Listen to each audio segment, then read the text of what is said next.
Apa hukum mengadakan tahlilan di rumah duka? Karena Nabi pun SAW menunggu perintah dari Allah. Dan kita menunggu perintah dari Nabi SAW. Zaman Nabi SAW, banyak orang yang meninggal dunia. Bahkan Nabi SAW menyuruh kita menjauhi apa yang beliau tidak ajarkan. Dan pertanyaan semacam ini banyak ditanyakan oleh kaum muslimin dan kaum muslimat. Boleh jika saya berwudu di saat membasuh kaki, kami hanya membersihkan sepatu kami yang buat bekerja seharian tanpa mencopotnya, karena kami nggak pernah lepas sepatu kalau sudah mulai bekerja sampai balik kerja.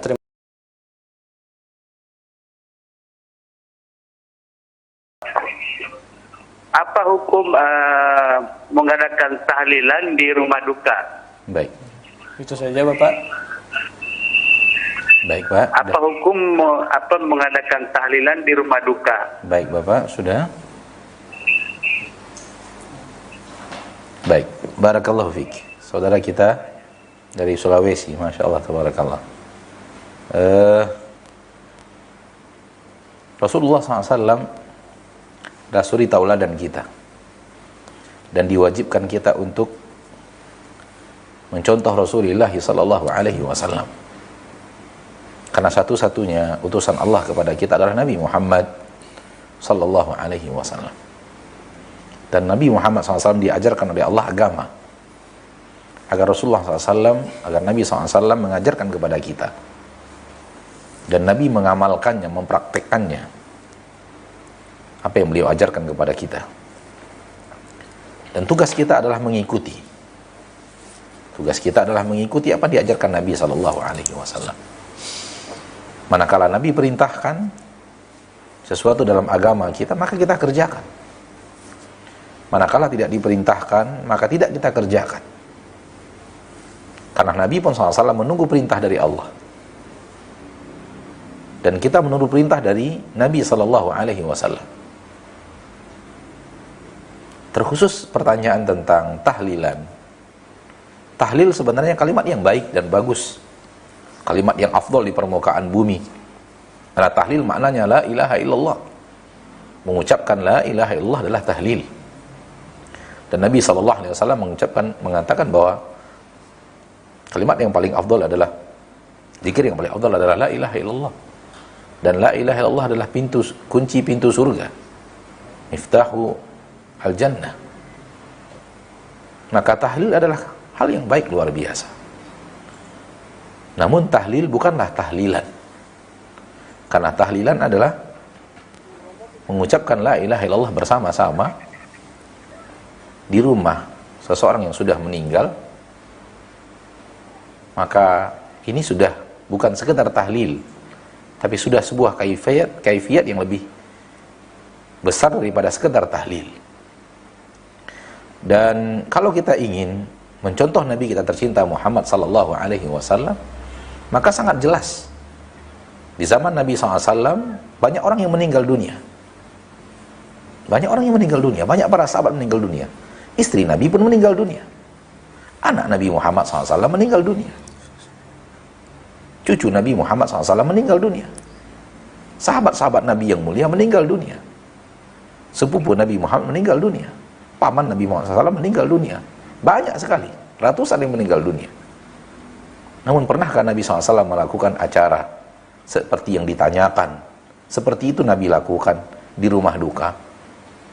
Kalau memang iya, ada, kita kerjakan seperti yang dikerjakan Nabi. Kalau memang tidak ada, berarti tidak ada tuntunan dan teladan, maka sebaiknya ditinggalkan. Dan tidak ada memang.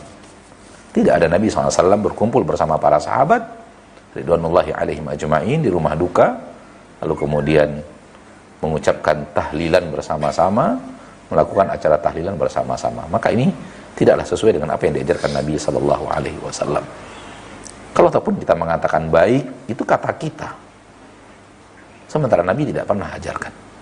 Dan apa yang tidak diajarkan Nabi tidak akan diterima oleh Allah Tabaraka wa Ta'ala amal itu, dan tidak ada pahalanya. Bahkan Nabi SAW menyuruh kita menjauhi apa yang beliau tidak ajarkan. Maka kepada saudara kita yang bertanya, barakallahu fiik, dan pertanyaan semacam ini banyak ditanyakan oleh kaum muslimin dan kaum muslimat, kita katakan bahwa Nabi tidak mengerjakannya.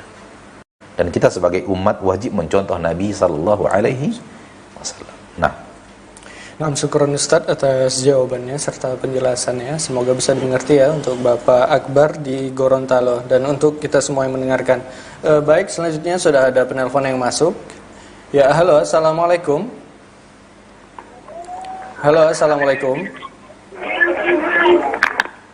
Ya, halo, assalamualaikum. Ya, assalamualaikum Ustaz. Waalaikumsalam warahmatullahi wabarakatuh. Ya, dengan Ibu siapa di mana? Ya, tadi saya Ibu Diana Ustaz yang dari Medan. Tadi Ya. ini agak rusak ya pas lagi bertanya.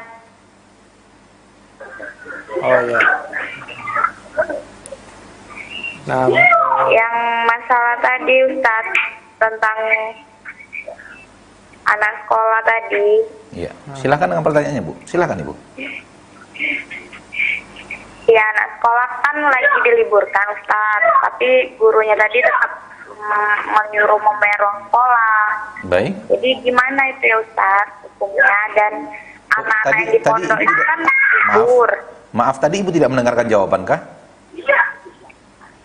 Iya, tapi kan rusak Ustaz, signalnya kurang mendukung, jadi nggak tahu jawabannya. Baik, Bu. Silakan ditutup teleponnya, Ibu. Mudah-mudahan sekarang sinyalnya masih baik. silakan Ibu mungkin bisa Ya, secara singkat saja saya jawab, barakallahu fiik, bahwa ketika kita dahulu memasukkan anak, kita sepakat dengan sekolah untuk bayar uang bulanan setiap bulan. Dan itu pun digunakan sekolah untuk membayar gaji guru yang telah dikontrak dan harus digaji bulanan. Oleh karena itu kita sudah sepakat untuk membayar bulanan. Dan sekolah insya Allah tidak haram untuk menerimanya, karena guru juga digaji. Dan guru juga diberikan tugas untuk memberikan tugas-tugas online, dan kemudian menyimak hafalan kalau seandainya adalah hafalan, dan kemudian mengoreksi jawaban kalau seandainya ada koreksian jawaban. Intinya guru bekerja. Bahkan di sebagian sekolah bahkan gurunya lebih berat kerjanya online dibanding di kelas. Wallahu ta'ala alam. Intinya bahwa kita telah sepakat membayar uang sekolah, maka tidaklah haram. Namun kalau seandainya sekolahnya berasrama dan ada uang makan itu tidak boleh diambil oleh sekolah, karena mereka tidak memberikan haknya kepada santrinya. Wallahu a'lam. Nah, syukran Ustaz atas jawabannya. Semoga bisa dimengerti ya untuk Ibu yang ada di Medan. Baik, selanjutnya kita terima kembali penelpon yang masuk. Jadi menunggu telepon yang masuk, kita bacakan pertanyaan yang masuk melalui WhatsApp. Assalamualaikum Ustaz. Waalaikumsalam warahmatullahi wabarakatuh. Saya Marsono dari Tegal. Mau bertanya, misal kami 2 orang pekerja dan tempat kerjanya jauh dari perkampungan, juga jauh dari masjid. Pertanyaannya, yang pertama, bolehkah kami sholat zuhur sebagai ganti sholat Jumat? Atau apakah kami bisa melaksanakan sholat Jumat jika hanya 2 orang saja yang sholat? Baik. Dan pertanyaan yang kedua Ustadz, boleh jika saya berwudu di saat membasuh kaki, kami hanya membersihkan sepatu kami yang buat bekerja seharian tanpa mencopotnya, karena kami nggak pernah lepas sepatu kalau sudah mulai bekerja sampai balik kerja. Terima kasih banyak Ustadz atas bantuan penjelasannya. Baik. Adapun 2 orang yang pergi bekerja jauh dan tidak hidup di kampung, maka dia tidak wajib Jumat. Apatah lagi tempat yang jauh itu tidak kedengaran azan sama sekali.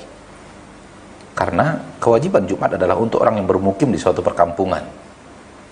Wallahu ta'ala alam. Adapun 2 orang yang pergi jauh ke tengah hutan, ke areal yang jauh, sehingga tidak ada masjid, tidak ada terdengar azan apapun, maka tidak ada kewajiban sholat Jumat. Maka dia sholat zuhur, dia sholat zuhur 4 rakaat. Wallahu ta'ala alam. Kemudian pertanyaan kedua tentang apa? Membasuh kaki. Nah, syaratnya adalah